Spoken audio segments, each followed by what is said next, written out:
Et 20 joueurs, bienvenue dans cette 20 jeux de vidéo, ici Swatch et aujourd'hui nous allons déguster Win Valley en direct, enfin maintenant en indirect peut-être, mais de Essen. Nous sommes à Essen ici et c'est le premier jeu que nous avons la chance de jouer, un jeu de Pixie Game de 1 à 4 joueurs d'une durée approximative de 90 minutes, donc un jeu je dirais poids moyen, entre intermédiaire et expert, qui lorgne quand même du côté expert, mais qui est quand même assez facile à expliquer. En 20 minutes, vous connaissez les règles, 10 minutes de mise en place, donc on n'est quand même pas dans du très costaud.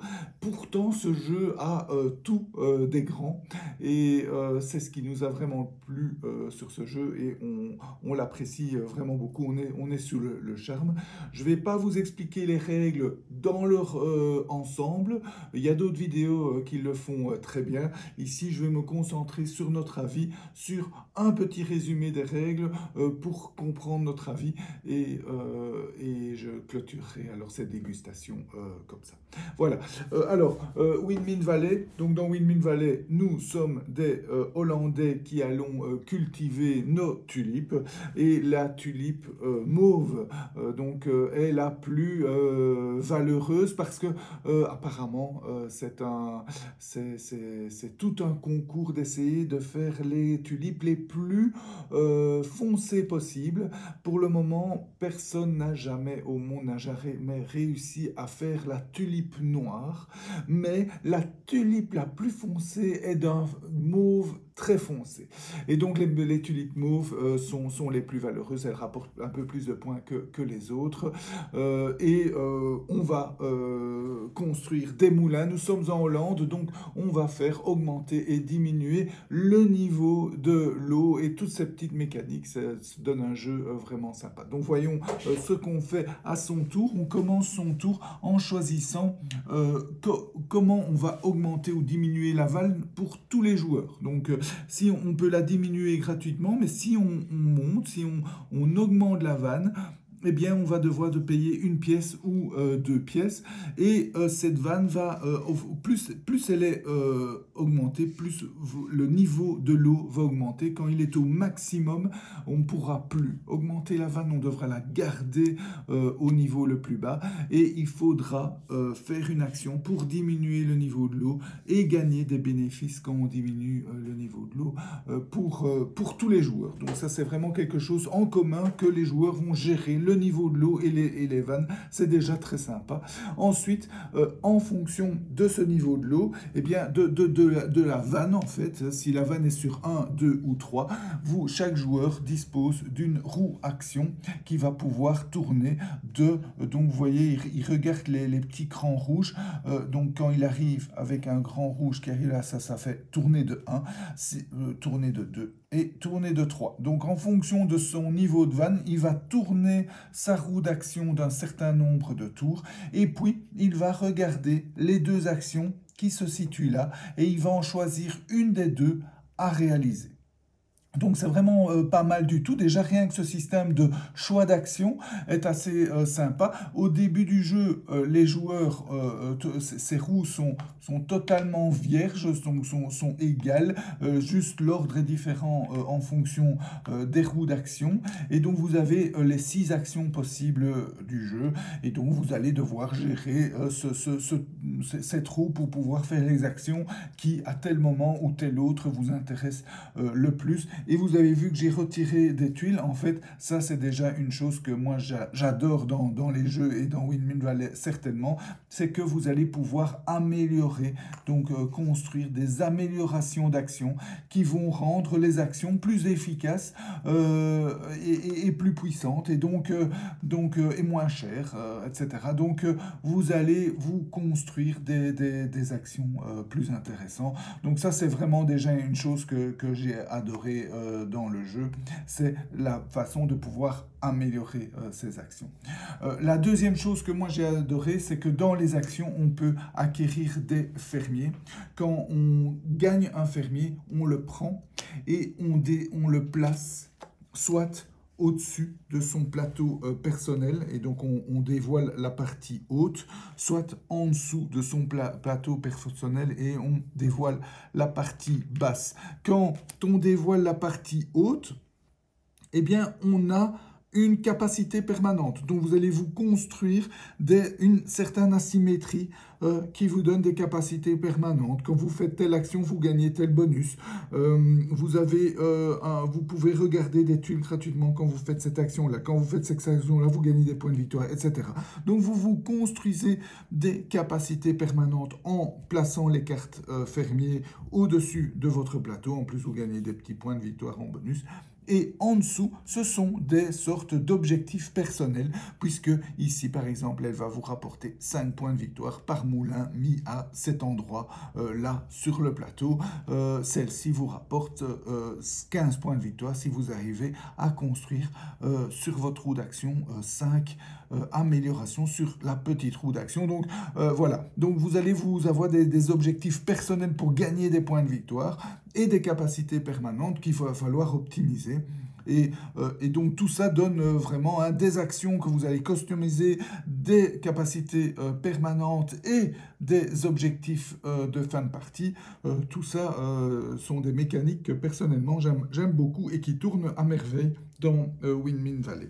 Les actions, en gros, vous allez pouvoir acquérir des améliorations d'action, acquérir des fermiers, vous allez pouvoir acquérir des petits bonus en allant ici et également des bonus en construisant vos moulins autour du marché central sur la piste, enfin sur la carte commune.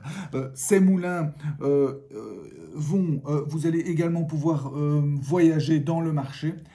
Et tout ça va vous permettre de gagner des bulbes de tulipes que vous allez d'abord placer dans votre entrepôt, puis une action vous permettra d'aller les planter.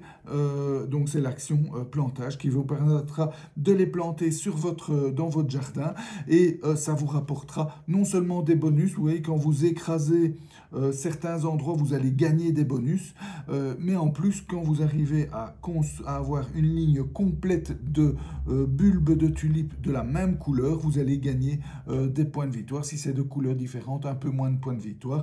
Et même chose pour les colonnes.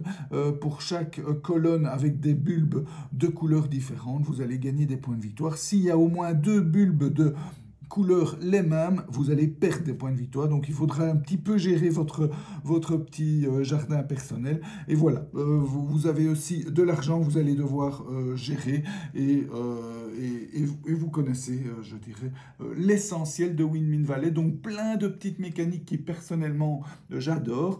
Donc c'est cette mécanique d'action, de customisation des actions, d'objectifs personnels, de capacités permanentes, plus des petites mécaniques avec ces bulbes de tulipes très sympa, une petite collection de tulipes, une carte où il y a une certaine interaction, certains emplacements, les joueurs vont chercher certains emplacements, cette gestion de l'eau hein, qui est quand même très thématique en Hollande. Donc voilà, tout ça, ça donne, il y a une petite course aussi, il y a aussi un objectif commun. On aurait aimé peut-être plus d'objectifs communs, il n'y en a qu'un seul. Il y a une petite course aussi à essayer de tourner le plus possible parce que c'est quand une de vos roues actions fait un tour complet qu'on fait avancer la partie et qu'en faisant 4 tours complets, le premier joueur qui fait 4 tours complets va initier la fin du jeu. On fait encore un tour et puis on termine. On va gagner pas mal de points de victoire grâce à ces bulbes et également à ces moulins. Les moulins vont vous faire rapporter des points de victoire par rapport aux couleurs des tulipes que vous avez plantées. Donc tout ça est bien combiné, ça donne un jeu vraiment, vraiment intéressant avec plein de petites choses, des petits bonus à grappiller, plus plein de petites choses sympas. Dans les petits reproches qu'on peut lui faire, c'est que si vous optimisez bien vos actions, vous arriverez à vos fins. Donc, vous arriverez à tout construire, à avoir des fermiers au-dessus dans tous vos emplacements, en dessous dans tous vos emplacements. Vous arriverez à quasi remplir votre jardin de bulbes de tulipes. Vous arriverez à quasi construire tous vos moulins. Donc il y a moyen, je dirais, d'aller au bout des choses un petit peu partout. Donc vous n'êtes pas non plus très contraint. Vous avez une gestion un petit peu contraignante qui est l'argent, mais en optimisant bien, vous allez pouvoir bien gérer ça également. Donc voilà, un peu moins de tension. Un jeu qui a, mais c'est peut-être son côté aussi un peu plus intermédiaire qu'expert. Il y a pas trop de tension dans le jeu. Vous arriverez à faire tout ce que vous voulez.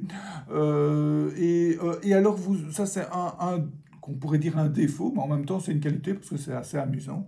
Et puis un autre défaut, on peut dire, c'est que il y a moyen, les cartes arrivent une à une et il se peut que voilà, il y ait une carte qui tombe au bon moment, qui va parfaitement avec vos capacités précédentes. Par exemple, un joueur ici avait ces deux cartes quasi au début. Donc au début, il avait celle-là. Chaque fois qu'il construisait une amélioration, il gagnait un bulbe de tulipe.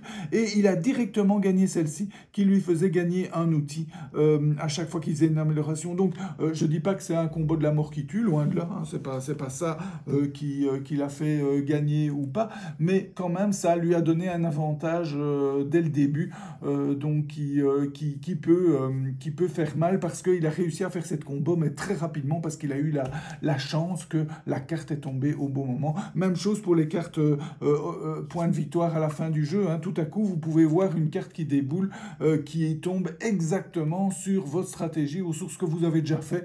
Donc il peut y avoir un petit peu de chance, mais franchement, pour moi, c'est pas non plus vraiment rébarbatif. Un petit peu de chance comme ça, c'est pas non plus de la chance énorme. C'est pas ça qui va changer toute votre partie. Ça va vous donner peut-être quelques petits points en plus ou en moins. Mais dans l'ensemble, le jeu est vraiment très plaisant, très complet pour un jeu quand même pas trop compliqué qui se sort facilement. Donc moi, nous deux d'ailleurs qui avons joué au jeu, on a vraiment beaucoup aimé. Voilà, c'était la dégustation de Windmine Valley. J'espère qu'elle vous a goûté aussi. Je vous souhaite de bien vous amuser. Santé et à bientôt. On est à l'eau.